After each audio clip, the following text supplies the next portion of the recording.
Hi Makle, welcome to 10 Power 100 Maths classes. ನಾನು ನಿಮ್ಮ Pavan sir. ಈ ವಿಡಿಯೋದಲ್ಲಿ ನಾನು ಕ್ವಾರ್ಟರ್ಲಿ ಎಕ್ಸಾಮ್ ಬಗ್ಗೆ ಎಕ್ಸ್ಪ್ಲೇನ್ ಮಾಡ್ತೀನಿ ಆಯ್ತಾ. So those who are in grade 11 and 12, you know the importance of quarterly examinations and the midterm examination, right? Yeah, so there are some things that you have to follow when it comes to these examinations, Makle. Okay, so those things I'll explain in this. And those who are in especially grade 12, okay, so for you guys, these exams are very important, especially for non-practical subjects. So I have explained, I have given all the guidelines here in this video. So please watch this video till the end. And of course, so if you're watching my video for the first time, please subscribe to my channel. And for all the math content and for all PUC content, so just follow my videos. So that's it. Let's get in. Yeah. So before getting into the actual topic, let's focus on practical subjects and non-practical subjects. So practical subjects in the name very clearly, that is the subjects which has lab, physics, chemistry, biology. So these subjects are practical subjects. Those subjects, the final exam you will write it for 70 mark. The remaining 30 directly you will get it from the lab. Okay, so this is very clear, no? Very important, and you should know this for the quarterly examination. There is a connection. Next, so non-practical subjects, these languages, Kannada, English, mathematics, accountancy, business studies, these subjects are non-practical subjects, where you will write the final examination for 80 mark. The remaining 20 is from the like overall year. Okay, so I'll explain what is that in the next slide. So if you observe the overall PUC, so this is how the PUC structures looks like. The first one is quarterly examination. Idu nimge August month alli bariತಾರೆ. Very soon nimge 11th onwards it starts. So this is different for different districts. Okay, so now don't follow the things that I say for all the district. This won't be the same ಮಕ್ಕಳೇ. Okay, so ಇದೊಂದು ತಲೆಯಲ್ಲಿ ಇಟ್ಕೊಳ್ಳಿ. ನಿಮ್ದು time table and ಸ್ವಲ್ಪ portions ಕೂಡ different ಆಗಿರುತ್ತೆ. That's why just check with your lecturers. They'll tell you about the whole process, but the actual thing will be similar in the sense like total mark, weightage of the chapters, ಇದೆಲ್ಲ ಸ್ವಲ್ಪ very ಆಗ್ಬೋದು.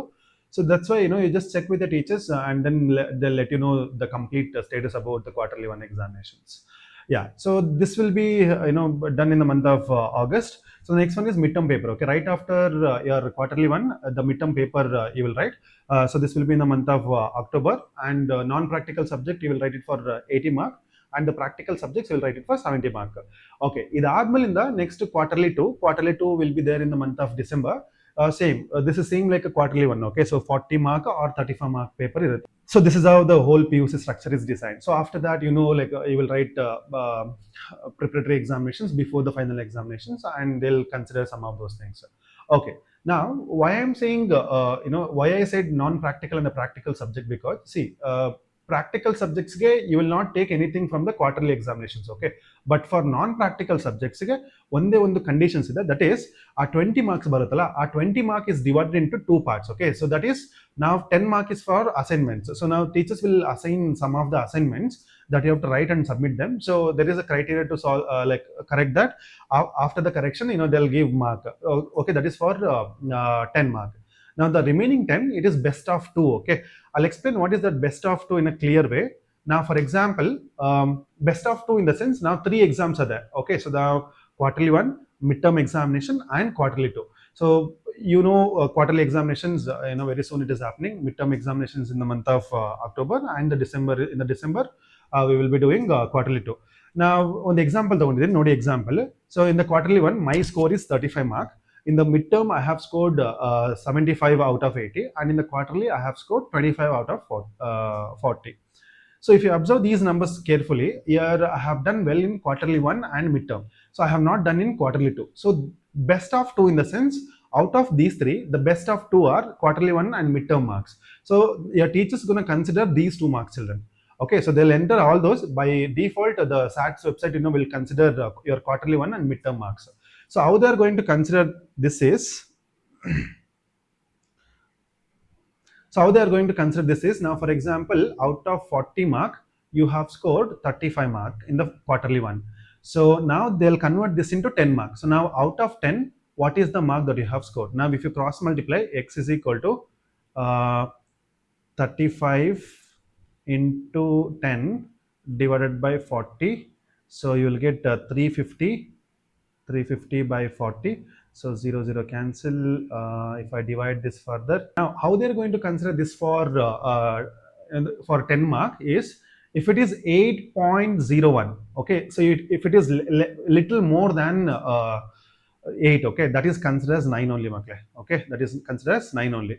So that's why, so try to score non-multiples of 4. Okay, so one more than the multiples of 4. So I'll explain that in the next video, so you will understand what it is. So score, like if you score 32, you will get only 8. If you score 33, you will get little more than 8, that is considered as 9. That's why, try to score these numbers. Okay, so you understood best of 2, what is the number that you have to score and all, I have taught you. I hope this is clear. Next one. So here, this is the mark that you have to score. Okay. So here 4n plus 1, where n is equal to 6, 7, 8, 9. I have given these numbers. Now I'll explain what it is. Now if I take n is equal to 6, you will get 6 into 4 plus 1. So you will get 24 plus 1 is 25.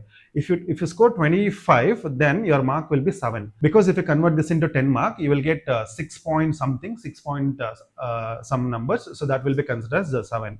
Next one, if you score 7, 7 into 4 plus 1, it is equal to 29, right? So 29. So this will be considered as 8. Now if you put 8 here, 8 into 4 plus 1 is equal to 33. So this will be considered as 9. And if you put 9 into 4 plus 1, 9 4 is 36, 37. So if you consider 37, this marks will be considered. So that is the reason, I'm asking you to focus on non-multiple of 4. Non-multiple of 4 in the sense one more than the multiple of 4. Okay, so let's say like this. Yeah, this is the right way of saying this. Okay, so score one more than the multiple of 4, so that you will score the next digit out of 10. So that you might get 10 out of 10 in the final thing. Yeah, so this is about scoring. Yeah, next one is difficulty level, whether the paper will be difficult or not. So trust me, paper won't be difficult, and it is a choice-based model. Okay. Yeah, so paper will be in the choice-based model, where now if there are 5 questions in the paper, you just have to write only 3 questions. So 2 will be extra. Now this is for 2 marker. Similarly, now if it is 3 marker, so out of this will also be 5 questions. Out of 5, you have to write only 3. Next, 5 markers. So 5 markers out of 5, you just have to write only 3 questions. So now 2 in each main, 2 questions will be extra, apart from your MCQ and fill in the blanks. Okay, so for fill in the blanks and MCQs, there will not be any extra questions. So don't depend too much on the paper pattern. So there you have to score full mark. So if I consider mathematics as example, so 1 into 7 MCQ questions will be there. Next one, fill in the blanks. So fill in the blanks, 1 into 3 questions will be there for 1 mark. Okay, so in the sense 1 mark each. So this is fill in the blanks. Now 2 markers, so it is 3 into 2. This is 2 marker. Next, 3 markers. So 3 into 3 will be there. That is 3 markers. Next, 5 markers. So 5 markers.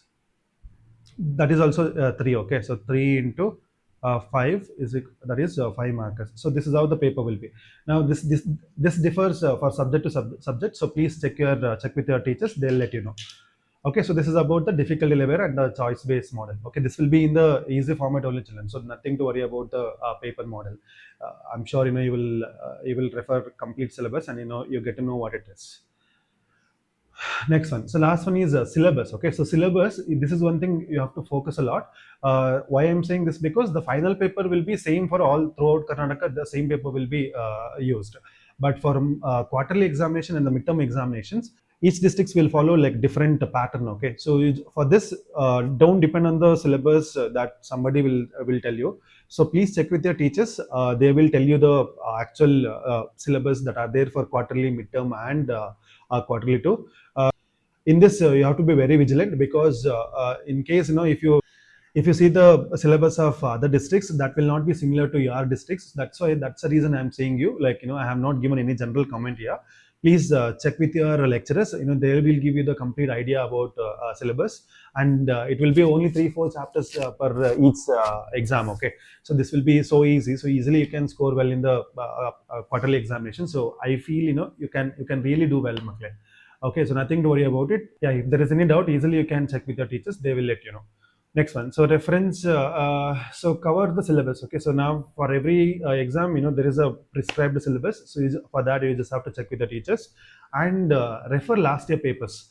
Okay, so if you refer the last year papers, you get an understanding. Okay, what type of questions they ask, and referring the last year paper is very important. So let's see if I get any old question paper, I'll put it in my WhatsApp channel or Telegram channel. Just go there and download the question papers. So I will give you the link in the description box. Just go and download them and practice for your examination. So that's it. Yeah, that's all from my end. I hope this video was useful. So if this was useful, please share it with your friends and ask them to subscribe to my channel. And for all the math content, just stay tuned. See you in the next video.